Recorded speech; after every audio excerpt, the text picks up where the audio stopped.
हैं, इसलिए वे इसके बारे में कभी नहीं सीखते हैं और कंगाल बने रहते हैं। एक बार फिर कहता हूं, समीकरण का हर हिस्सा महत्वपूर्ण है। नेटवर्थ का हमारा चौथा तत्व इन सभी में छुपा रुस्तम साबित हो सकता है, क्योंकि बहुत कम लोग दौलत बनाने में इसके महत्व को पहचानते हैं। यह सरलीकरण का तत्व है। यह बचत से मिलता जुलता है, क्योंकि इसमें आप जानबूझकर ऐसी जीवन शैली अपनाते हैं जिसमें आपको कम पैसों की जरूरत होती है। अपनी जीवन शैली की लागत कम करके आप अपनी बचत बढ़ा लेते हैं और निवेश के लिए उपलब्ध पैसे की मात्रा भी।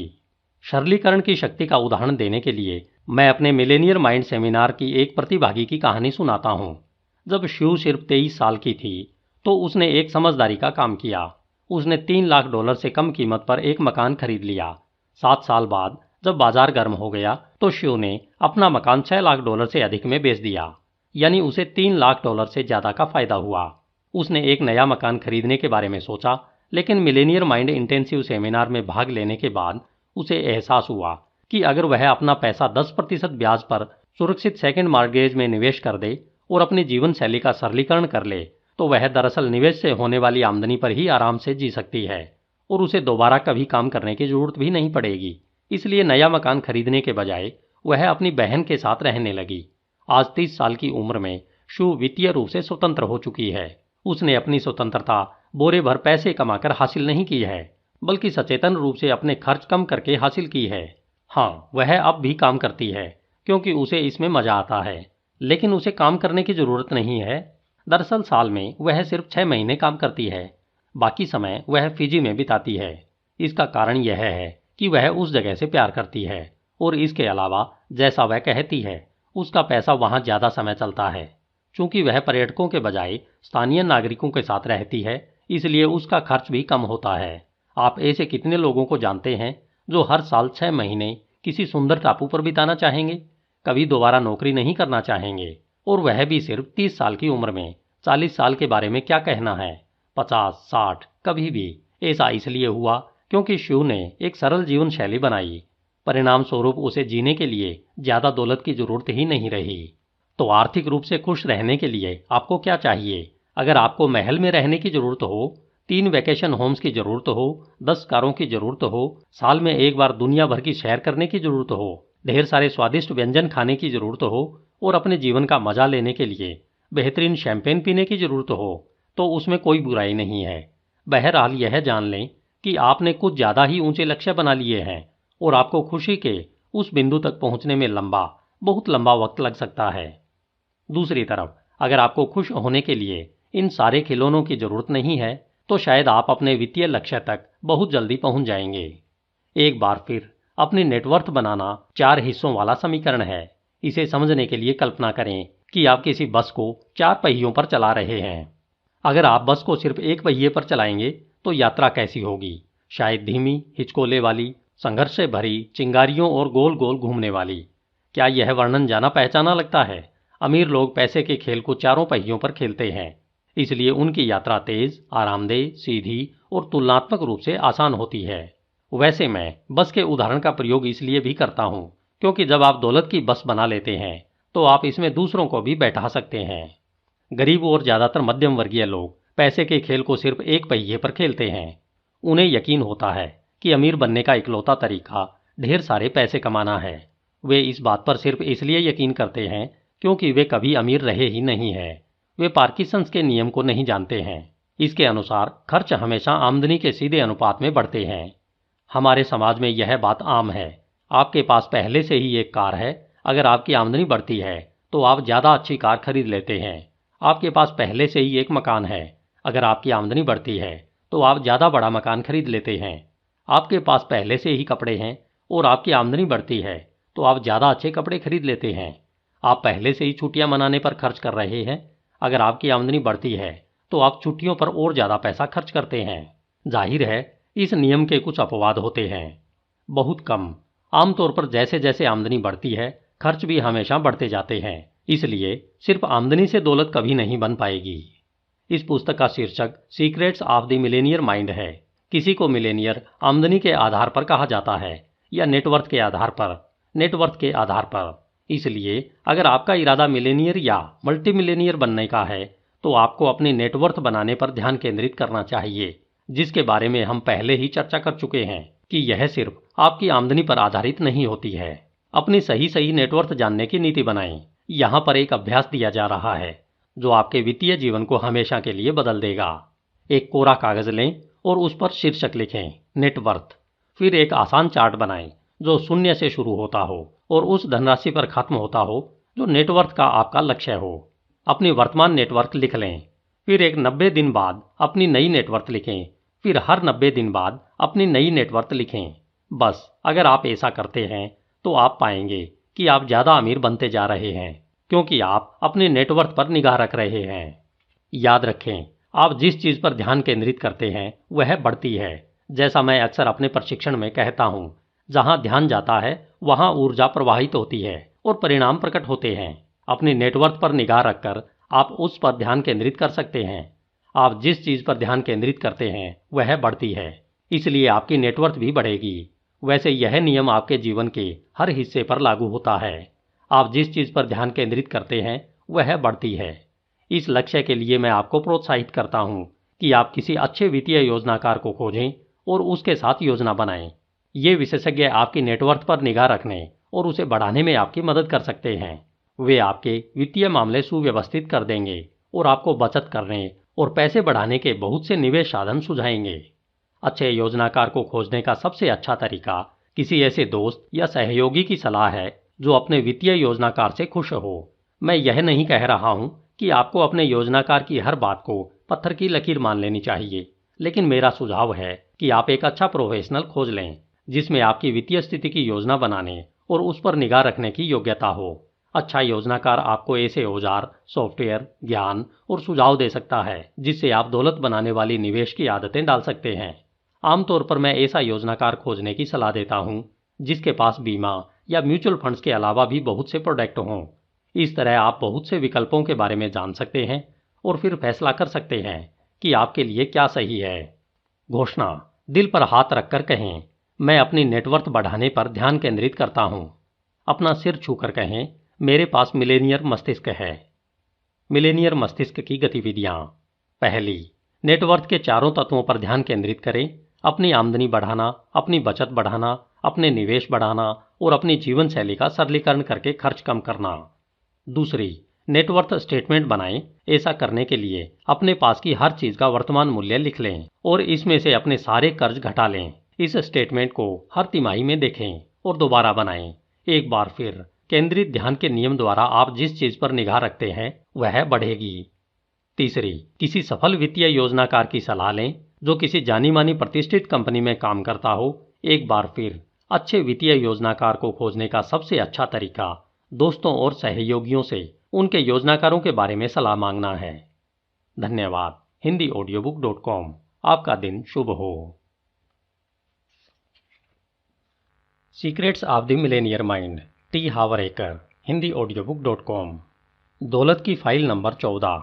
अमीर लोग अपने पैसे का अच्छा प्रबंधन करते हैं, गरीब लोग अपने पैसे का बुरा प्रबंधन करते हैं। थॉमस स्टैनले ने अपनी बेस्ट सेलिंग पुस्तक द मिलेनियर नेक्स्ट डोर में नॉर्थ अमेरिका के मिलेनियर्स का सर्वे करके बताया कि वे कौन हैं और उन्होंने अपनी दौलत कैसे हासिल की। इस सर्वे के परिणामों का सार एक छोटे से वाक्य में बताया जा सकता है। अमीर लोग अपने पैसे का प्रबंधन करने में माहिर होते हैं। अमीर लोग अपने पैसे का अच्छा प्रबंधन करते हैं, गरीब लोग अपने पैसे का बुरा प्रबंधन करते हैं। दौलतमंद लोग गरीब लोगों से ज़्यादा स्मार्ट नहीं होते हैं, बस उनकी धन संबंधी आदतें अलग और ज़्यादातर मददगार होती हैं। जैसा हम इस पुस्तक के खंड 1 में चर्चा कर चुके हैं, ये आदतें मूल रूप से हमारे अतीत की कंडीशनिंग पर आधारित होती हैं। इसलिए सबसे पहली बात यह है कि अगर आप पैसे का सही प्रबंधन नहीं कर रहे हैं तो शायद इसके लिए आपकी प्रोग्रामिंग नहीं हुई है। दूसरी बात, शायद आप यह जानते ही नहीं है कि पैसे का आसान और प्रभावी तरीके से प्रबंधन कैसे किया जाता है। मैं आपके बारे में तो नहीं जानता, लेकिन जहां मैं स्कूल गया वहां मनी मैनेजमेंट 101 कोर्स नहीं चलता था। इसके बजाय हमने 1812 के युद्ध के बारे में सीखा, जिसका इस्तेमाल मैं हर दिन करता हूं। धन का प्रबंधन सबसे लोकप्रिय विषय भले ही न हो, लेकिन असल मुद्दा यही है। वित्तीय सफलता और वित्तीय असफलता के बीच का सबसे बड़ा फर्क यह है कि आप अपने पैसे का प्रबंधन किस तरह करते हैं। सरल सी बात है, पैसे का मालिक बनने के लिए आपको उसका प्रबंधन करना होगा। गरीब लोग या तो अपने पैसे का बुरा प्रबंधन करते हैं या फिर पैसे के विषय से बिल्कुल ही कतराते हैं। बहुत से लोग अपने पैसे का प्रबंधन करना पसंद नहीं करते हैं, क्योंकि एक तो उन्हें लगता है कि इससे उनकी स्वतंत्रता सीमित हो जाती है, और दूसरे वे कहते हैं कि उनके पास प्रबंधन करने के लिए पर्याप्त पैसे ही नहीं है। जहां तक पहले बहाने का सवाल है, धन का प्रबंधन करने से आपकी स्वतंत्रता सीमित नहीं होती है, इसके विपरीत आपकी स्वतंत्रता बढ़ जाती है। अपने पैसे का प्रबंधन करने से अंततः आपको वित्तीय स्वतंत्रता मिल जाएगी, जिससे आपको दोबारा कभी काम करने की जरूरत नहीं होगी। मेरे हिसाब से यह असली स्वतंत्रता है। जहां तक उन लोगों का सवाल है जो मेरे पास प्रबंधन करने के लिए पर्याप्त पैसे ही नहीं है का तर्क देते हैं, वे दरअसल टेलीस्कोप के गलत सिरे से देख रहे हैं। वे कहते हैं जब मेरे पास बहुत सारा पैसा होगा तो मैं इसका प्रबंधन शुरू करूंगा, जबकि सच्चाई तो यह है जब मैं पैसे का प्रबंधन शुरू करूंगा तो मेरे पास बहुत सारा पैसा होगा। जब मेरे पास बहुत सारा पैसा होगा मैं इसका प्रबंधन शुरू करूंगा। यह कहना तो वैसा ही है जैसे कोई मोटा व्यक्ति कहे मैं व्यायाम और डाइटिंग तब शुरू करूंगा जब मेरा वजन 20 पाउंड कम हो जाएगा। यह तो तांगे को घोड़े से आगे रखना है, जिससे आप कहीं नहीं जा पाते हैं या शायद पीछे जाने लगते हैं। पहले आप अपने पास मौजूद पैसे का उचित प्रबंधन शुरू करें, फिर आपके पास प्रबंधन के लिए ज्यादा पैसा आ जाएगा। मिलेनियर माइंड इंटेंसिव सेमिनार में मैं एक कहानी बताता हूँ जो ज्यादातर लोगों के दिल तक पहुँचती है। कल्पना करें कि आप 5 साल के बच्चे के साथ सड़क पर जा रहे हैं। आपको एक आइसक्रीम स्टोर दिखता है और आप उसके भीतर चले जाते हैं। वहां पर कप वाली आइसक्रीम नहीं है, इसलिए आप बच्चे को एक कोन पर आइसक्रीम का एक स्कूप दिलवा देते हैं। जब आप दोनों बाहर निकलते हैं तो आप देखते हैं कि बच्चे के छोटे हाथों में कोन डगमगाता है और अचानक गिर जाता है। आइसक्रीम कोन से बाहर निकलकर फुटपाथ पर गिर जाती है। बच्चा रोने लगता है। आप दोबारा स्टोर में जाते हैं और जब आप दूसरी बार ऑर्डर देने वाले होते हैं तभी बच्चा एक रंगीन साइन बोर्ड देखता है जिस पर 3 स्कूप वाले कोन की तस्वीर लगी है। बच्चा तस्वीर की ओर इशारा करके रोमांच से चीखता है, मुझे तो यही कोन चाहिए। अब यहाँ पर एक सवाल है, आप दयालु, प्रेमपूर्ण और उदार हैं, इसलिए बच्चे को 3 स्कूप वाला कोन दिला देते हैं, ठीक है ना? आपकी शुरुआती प्रक्रिया हो सकती है, बिल्कुल। बहरहाल जब इस सवाल पर ज्यादा गहराई से विचार किया जाता है तो हमारे सेमिनार के ज्यादातर प्रतिभागी जवाब देते हैं नहीं, क्योंकि वे बच्चे को असफल नहीं करवाना चाहते। जो बच्चा 1 स्कूप को नहीं संभाल सकता वह 3 स्कूप को भला कैसे संभाल पाएगा? यही ब्रह्मांड और आपके मामले में भी सच है। हम एक दयालु और प्रेमपूर्ण ब्रह्मांड में रहते हैं और नियम यह है, जब तक आप यह नहीं दिखा देते कि आप अपने पास की चीजों को संभाल सकते हैं तब तक आपको और ज्यादा नहीं मिलेगा। पहले आपको छोटी धनराशि का प्रबंधन करने की आदतें और योग्यताएं हासिल करनी होगी, तभी आपको बड़ी धनराशि मिलेगी। याद रखें, हम आदतों के गुलाम हैं और इसलिए पैसे का प्रबंधन करने की आपकी आदत धन की मात्रा से ज्यादा महत्वपूर्ण होती है। तो आप अपने पैसे का प्रबंधन कैसे करते हैं? मिलेनियर माइंड इंटेंसिव सेमिनार में हम इसकी विधि सिखाते हैं, जिसे कई लोग आश्चर्यजनक रूप से सरल और प्रभावी धन प्रबंधन विधि मानते हैं। इस पुस्तक में उस विधि का पूरा विवरण देना संभव नहीं है। बहरहाल मैं आपको कुछ मूलभूत बातें बताना चाहता हूं ताकि आप शुरू कर सकें। एक अलग बैंक खाता खोलें और इसे वित्तीय स्वतंत्रता खाता कहें। अपनी आमदनी के 10% हिस्से को इस खाते में डाल दें। यह पैसा सिर्फ निवेश करने और निष्क्रिय आमदनी की धाराओं को खरीदने या बनाने के लिए ही इस्तेमाल किया जा सकता है। यह खाता आपके लिए सोने की मुर्गी बनाता है जो निष्क्रिय आमदनी का सोने का अंडा देती है। और आप इस पैसे को कब खर्च करेंगे? कभी नहीं। इसे कभी खर्च नहीं करना है, इसका सिर्फ निवेश करना है। आप जब रिटायर होंगे तब इस खाते से होने वाली आमदनी को खर्च करेंगे, लेकिन मूल धनराशि को कभी खर्च नहीं करेंगे। इस तरह से पैसा हमेशा बढ़ता रहेगा और आप कभी दिवालिया नहीं हो सकते। हाल ही में हमारी एक विद्यार्थी एम्मा ने मुझे अपनी कहानी सुनाई। 2 साल पहले एम्मा खुद को दिवालिया घोषित करने वाली थी। वह ऐसा करना तो नहीं चाहती थी, लेकिन उसे लगा कि उसके पास और कोई विकल्प ही नहीं है। वह इतने कर्ज में थी कि स्थिति को संभाल नहीं सकती थी। फिर उसने मिलेनियर माइंड इंटेंसिव सेमिनार में भाग लिया और धन प्रबंधन तंत्र के बारे में सीखा।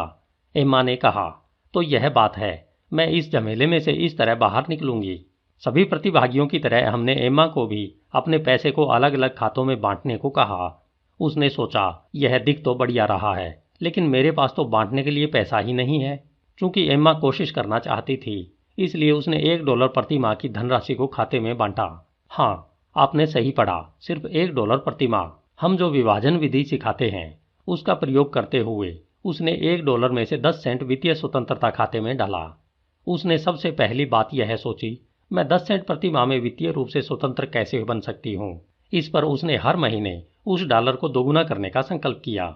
अगले महीने उसने $2 विभाजित किए, फिर तीसरे महीने $4, फिर $8, फिर 16, फिर 32, फिर 64 और 12वें महीने तक वह हर महीने $2048 विभाजित करने लगी। फिर 2 साल बाद उसे अपनी कोशिशों के कुछ अद्भुत फल मिलने लगे। वह अपनी वित्तीय स्वतंत्रता खाते में सीधे $10,000 डालने में कामयाब हो गई। उसने अपने पैसे का प्रबंधन करने की इतनी अच्छी आदत डाल ली कि जब उसे $10,000 का बोनस चेक मिला तो उसे किसी और चीज के लिए पैसे की जरूरत ही नहीं थी। एम्मा अब कर्ज के जाल से बाहर निकल चुकी है और वित्तीय रूप से स्वतंत्र होने की राह पर है। यह सब इसलिए हुआ क्योंकि उसने सीखे हुए सिद्धांत पर अमल किया। भले ही उसने यह काम $1 प्रति माह से शुरू किया हो, इससे कोई फर्क नहीं पड़ता कि इस वक्त आपके पास ढेर सारा पैसा है या बहुत कम पैसा है। फर्क तो इससे पड़ता है कि आप तत्काल अपने पास मौजूद पैसे का प्रबंधन करने लगते हैं। आपको हैरानी होगी कि आपको कितनी जल्दी और कितना ज्यादा पैसा मिल जाएगा। मेरे मिलेनियर माइंड इंटेंसिव सेमिनार में एक और विद्यार्थी ने सवाल किया, मैं अपने पैसे का प्रबंधन कैसे कर सकता हूँ जबकि मैं पहले से ही उधार के पैसे पर जी रहा हूँ। जवाब है, एक और डॉलर उधार लेकर उस डॉलर का प्रबंधन करें। भले ही आप उधार पर चल रहे हों या हर महीने आपको बहुत कम पैसा मिलता हो, लेकिन आपको उस पैसे का प्रबंधन करना चाहिए, क्योंकि यहाँ पर भौतिक जगत से भी ज्यादा बड़ा सिद्धांत काम कर रहा है। यह एक आध्यात्मिक सिद्धांत भी है। जब आप ब्रह्मांड के सामने यह साबित कर देंगे कि आप अपने पैसे का उचित प्रबंधन कर सकते हैं तो आपके जीवन में पैसे के चमत्कार होने लगेंगे। वित्तीय स्वतंत्रता बैंक खाता खोलने के अलावा अपने घर में एक वित्तीय स्वतंत्रता पात्र भी रखें और हर दिन उसमें पैसे डालें। यह राशि $10 हो सकती है, $5 हो सकती है, $1 हो सकती है, एक सिक्का भी हो सकता है या आपकी सारी चिल्लर हो सकती है। धनराशि महत्वपूर्ण नहीं है, महत्वपूर्ण तो आदत है। रहस्य एक बार फिर वित्तीय रूप से स्वतंत्र बनने के अपने लक्ष्य पर हर दिन ध्यान देना है। चीजें अपने समान चीजों को आकर्षित करती है, पैसा ज्यादा पैसे को आकर्षित करता है। इस पात्र को अपना धन का चुंबक बना लें और अपने जीवन में वित्तीय स्वतंत्रता पाने के लिए ज्यादा पैसों और मौकों को आकर्षित करें। मुझे यकीन है कि आपने दीर्घकालीन निवेश के लिए 10% आमदनी बचाने की सलाह पहले भी सुनी होगी, लेकिन शायद आप पहली बार यह सुन रहे होंगे कि आपको अपनी 10% आमदनी एक ऐसे खाते में रखनी चाहिए जो सिर्फ उड़ाने के लिए हो। पैसे का प्रबंधन करने का एक बहुत बड़ा रहस्य संतुलन बनाना है। एक तरफ तो आप ज्यादा से ज्यादा पैसा बचाना चाहते हैं ताकि आप उसका निवेश कर सकें और ज्यादा पैसा कमा सकें। दूसरी तरफ आपको अपनी आमदनी के दूसरे 10% हिस्से को प्ले अकाउंट में डालने की जरूरत है। क्यों? क्योंकि हम प्रकृति से संपूर्णतावादी होते हैं। आप अपने जीवन के दूसरे हिस्से को प्रभावित किए बिना पहले हिस्से को प्रभावित नहीं कर सकते। कुछ लोग बचत करते हैं, बचत करते हैं, बचत करते हैं और हालांकि इससे उनका तार्किक व जिम्मेदार पहलू संतुष्ट हो जाता है, लेकिन उनकी अंतरात्मा संतुष्ट नहीं होती है। अंततः यह आनंद चाहने वाला पहलू कहेगा, बहुत हो गया, मुझ पर भी कुछ ध्यान दो, और फिर वह बचत के परिणामों को ध्वस्त कर देगा। दूसरी तरफ अगर आप खर्च करते हैं, खर्च करते हैं, खर्च करते हैं, तो आप न सिर्फ कभी अमीर नहीं बन पाएंगे बल्कि आपका जिम्मेदार हिस्सा अंततः ऐसी स्थिति पैदा कर देगा जहां आप अपने पैसे से खरीदी चीजों का कभी आनंद नहीं ले पाएंगे और अपराध बोध महसूस करेंगे। वह अपराध बोध फिर आपकी भावनाओं को अभिव्यक्त करने के लिए अचेतन रूप से ज्यादा खर्च करवाएगा। हालांकि हो सकता है आप कुछ समय के लिए बेहतर महसूस करने लगे, लेकिन जल्दी ही अपराध बोध और शर्म लौट आएगी। यह एक दुष्चक्र है और इसे रोकने का इकलौता तरीका अपने पैसे का उचित प्रबंध करना है। आपका प्ले अकाउंट मूलतः आपको जिंदगी के मजे देने के लिए है, ऐसे काम करने के लिए जिन्हें आमतौर पर आप नहीं करते। यह बहुत खास चीजों के लिए है, जैसे रेस्तरां में जाकर सबसे अच्छे डिनर या शैंपेन की बोतल का ऑर्डर देना, या दिन भर के लिए नाव किराए पर लेना, या शनिवार रात की पार्टी के लिए किसी शानदार होटल में रहना। प्ले अकाउंट का नियम यह है कि इसे हर महीने खर्च करना जरूरी है। यह सही है, हर महीने आपको उस खाते का सारा पैसा इस तरह उड़ाना चाहिए ताकि आपको महसूस हो कि आप अमीर हैं। उदाहरण के लिए कल्पना करें कि आप मसाज सेंटर में जा रहे हैं, अपने खाते का सारा पैसा काउंटर पर रख रही हैं और मसाज करने वाली 2 प्रोफेशनल्स को कह रहे हैं, मैं आप दोनों से मसाज करवाना चाहती हूँ, हॉट रॉक्स और ककड़ियों के साथ। उसके बाद मेरे लिए लंच मंगवा दें। जैसा मैंने कहा, फिजूल खर्ची। हम में से ज्यादातर लोग अपनी बचत योजना पर तभी चल पाएंगे जब हम मौज मस्ती की योजना से इसका संतुलन बना लेंगे, जो हमें अपनी कोशिश के लिए पुरस्कार देगी। आपका प्ले अकाउंट आपकी पाने वाली मांसपेशियों को मजबूत करने के लिए भी तैयार किया गया है। यह पैसे के प्रबंधन को बहुत मजेदार बना लेता है। प्ले अकाउंट और वित्तीय स्वतंत्रता खाते के अलावा मैं आपको 4 अन्य खाते खुलवाने की सलाह भी देता हूं। ये अन्य खाते हैं: खर्च करने के लिए अपने दीर्घकालीन बचत खाते में 10%, शिक्षा खाते में 10%, आवश्यकता खाते में 50% और दान खाते में 10%। गरीब लोग सोचते हैं कि आमदनी ही सब कुछ है। वे मानते हैं कि अमीर बनने के लिए इंसान को बहुत सारा पैसा कमाना पड़ता है। एक बार फिर कहता हूं, यह विचार घटिया घोड़े की घटिया लीद है। सच्चाई तो यह है कि अगर आप अलग अलग खातों की योजना के हिसाब से अपने पैसे का प्रबंधन करते हैं तो आप तुलनात्मक रूप से कम आमदनी के बावजूद आर्थिक दृष्टि से स्वतंत्र बन सकते हैं। अगर आप पैसे का बुरा प्रबंधन करते हैं तो आप आर्थिक दृष्टि से स्वतंत्र नहीं बन सकते, चाहे आपकी आमदनी कितनी ही ज्यादा क्यों न हो। इसलिए ऊंची आय वाले बहुत सारे प्रोफेशनल्स, डॉक्टर, वकील, खिलाड़ी और यहां तक कि अकाउंटेंट भी मूलतः कड़के होते हैं, क्योंकि महत्वपूर्ण सिर्फ यही नहीं है कि अंदर कितना आता है। महत्वपूर्ण तो यह है कि आप अंदर आने वाली आमदनी के साथ करते क्या हैं। हमारे एक प्रतिभागी जॉन ने मुझे बताया कि जब उसने पहली बार धन प्रबंधन सिस्टम के बारे में सुना तो उसने सोचा, कितना बोरिंग काम है, कोई इस नीरस काम में अपना कीमती समय क्यों लगाना चाहेगा। फिर बाद में सेमिनार के दौरान मुझे आखिरकार यह एहसास हो गया कि वह किसी दिन आर्थिक दृष्टि से स्वतंत्र होना चाहता है, खासतौर पर जल्दी। इसलिए उसे भी अमीर लोगों की तरह अपने पैसे का प्रबंधन करना ही होगा। जॉन को यह नई आदत डालनी थी, क्योंकि यह निश्चित रूप से उसके लिए स्वाभाविक नहीं थी। उसने कहा कि इससे उसे एक पुरानी घटना याद आई। जब वह ट्राइथनॉल का प्रशिक्षण ले रहा था, वह तैराकी और साइकिलिंग में सचमुच अच्छा था, लेकिन दौड़ने से नफरत करता था। दौड़ने से उसकी पीठ, पैर और घुटने दुखने लगते थे। हर प्रशिक्षण सत्र के बाद उसका शरीर अकड़ने लगता था। वह हमेशा हाँफता रहता था और उसके फेफड़े हर बार जलते थे। हालांकि वह तेज नहीं भागता था, दौड़ने का नाम सुनकर ही उसे दहशत होने लगती थी। बहरहाल वह जानता था कि अगर उसे बेहतरीन ट्राइथलीट बनना है तो उसे दौड़ना सीखना होगा। यह उसकी सफलता के लिए अनिवार्य था। जहां अतीत में जान दौड़ने से बचता था, अब उसने हर दिन दौड़ लगाने का फैसला किया। कुछ महीनों बाद उसे दौड़ने में मजा आने लगा और वह हर दिन इसके लिए उत्सुक रहने लगा। जॉन के साथ यही धन प्रबंधन के क्षेत्र में भी हुआ। शुरुआत में तो वह इसके हर मिनट से नफरत करता था, लेकिन बाद में वह दरअसल इसे पसंद करने लगा। अब वह इस बात का इंतजार करता है कि कब तनख्वाह मिले और वह उसे अलग अलग खातों में विभाजित कर दे। उसे यह देखने में भी मजा आता है कि उसकी नेटवर्थ $0 से $3 लाख हो गई है और हर दिन बढ़ रही है। मूलतः बात यह है, या तो आप पैसे का नियंत्रण करते हैं या फिर यह आपको नियंत्रित कर लेगा। पैसे को नियंत्रित करने के लिए आपको इसका प्रबंधन करना होगा। मुझे लगता है जब सेमिनार से निकलने के बाद लोग बताते हैं कि अपने पैसे का सही प्रबंधन शुरू करने के बाद वे धन, सफलता और स्वयं के बारे में कितना ज्यादा आत्मविश्वास महसूस करने लगे हैं, सबसे अच्छी बात यह है कि यह आत्मविश्वास उनके जीवन के दूसरे हिस्सों में भी पहुंच जाता है और उनकी खुशी, उनके संबंधों और यहां तक कि उनकी सेहत को भी बढ़ाता है। पैसा आपके जीवन का एक बड़ा हिस्सा है और जब आप सीख जाते हैं कि आप अपनी वित्तीय स्थिति को नियंत्रण में कैसे रख सकते हैं, तो आपके जीवन के सभी क्षेत्र हवा से बातें करने लगेंगे। घोषणा दिल पर हाथ रखकर कहें, मैं बेहतरीन धन प्रबंधक हूं। अपना सिर छूकर कहें, मेरे पास मिलेनियर मस्तिष्क है।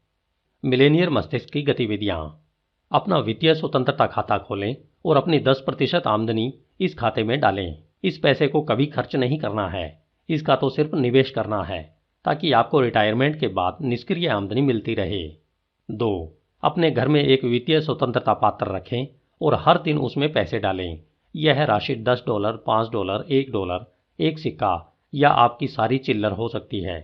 एक बार फिर, इससे आपका ध्यान अपनी वित्तीय स्वतंत्रता पर केंद्रित रहेगा और जिस चीज पर आपका ध्यान होगा वही परिणाम नजर आएंगे। 3. प्ले अकाउंट खोलें या अपने घर में एक प्ले बॉक्स रखें जिसमें आप अपनी आमदनी का 10% जमा करें। प्ले अकाउंट और वित्तीय स्वतंत्रता खाते के अलावा 4 अन्य खाते खोलें और उनमें निम्नलिखित प्रतिशत जमा करें। खर्च करने के लिए अपने दीर्घकालीन बचत खाते में 10%, शिक्षा खाते में 10%, आवश्यकता खाते में 50%, दान खाते में 10%। 4. आपके पास जितना भी पैसा हो, इसी समय उसका प्रबंधन शुरू कर दें। एक दिन भी इंतजार न करें। भले ही आपके पास सिर्फ $1 हो, उस डॉलर का प्रबंधन करें। इसमें से 10 सेंट निकालकर अपने वित्तीय स्वतंत्रता पात्र में डाल दें और दूसरे 10 सेंट लेकर अपने प्ले अकाउंट बॉक्स में डाल दें। सिर्फ यह छोटा सा काम ही ब्रह्मांड को संदेश भेज देगा कि आप ज्यादा पैसे के लिए तैयार हैं। जाहिर है, अगर आप इससे ज्यादा पैसे का प्रबंधन कर सकते हो तो अवश्य करें। दौलत की फाइल नंबर 15। अमीर लोग पैसे से अपने लिए कड़ी मेहनत करवाते हैं, गरीब लोग अपने पैसे के लिए कड़ी मेहनत करते हैं। अगर आप अधिकांश लोगों जैसे हैं तो बचपन से आपकी प्रोग्रामिंग इस तरह हुई होगी कि आपको पैसे के लिए कड़ी मेहनत करनी होगी। बहरहाल, ज्यादा संभावना इस बात की है कि आप इस तरह की महत्वपूर्ण कंडीशनिंग के साथ बड़े नहीं हुए होंगे कि आप पैसे से अपने लिए कड़ी मेहनत करवाएं। बेशक कड़ी मेहनत महत्वपूर्ण है, लेकिन सिर्फ कड़ी मेहनत करके आप कभी अमीर नहीं बन सकते।